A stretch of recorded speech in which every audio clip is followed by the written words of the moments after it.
आणि आता बातमी नवे कृषी मंत्री भरणे यांची। कारखान्याचं संचालक म्हणून सरळ काम तर सगळेच करतात असं नवे कृषी मंत्री दत्तात्रय भरणे म्हणाले। एखादं वाकडं काम करून पुन्हा नियमात बसवतो त्याची लोक नोंद ठेवतात असं वक्तव्य त्यांनी केलंय। कृषी मंत्री झाल्यावर दत्तात्रय भरणेंनी केलेल्या या वक्तव्यामुळे आता वादाची शक्यता आहे। सर्वांना माहिती आहे तुमच्या सगळ्यांसमोर मी उभा आहे।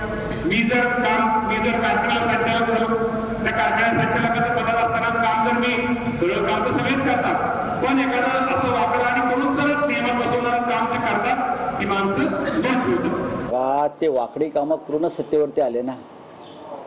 ते का सरळ मार्गाने सत्तेवर आलेली माणसं आहेत काही, मग बेईमानी करून दुसऱ्या पक्षात गेले। वाकडी कामं करूनच जे सत्तेवर आले त्यांना सरळ मार्गाने सत्ता चालवताच येणार नाही। वाकड्यात काम करण्यासाठी हे पद तुम्हाला तिथं दिलं नाही। तुम्ही सरळ काम करत असाल तर आम्ही त्या ठिकाणी ह्या गोष्टी मान्य करू। त्यामुळे आम्ही भरणे मामांना एवढंच सांगतो, अख्खा महाराष्ट्र प्रत्येक मंत्र्याकडे बघत आहे, तुमच्याकडे आम्ही सर्वजण बघत आहोत। तुम्ही बोलून गेला वाकड्या कामाबद्दल, पण वाकडं काम जर तुमच्याकडनं झालं तर महाराष्ट्रात तुम्हाला माफ करणार नाही आणि आम्ही तुम्हाला सोडणार नाही।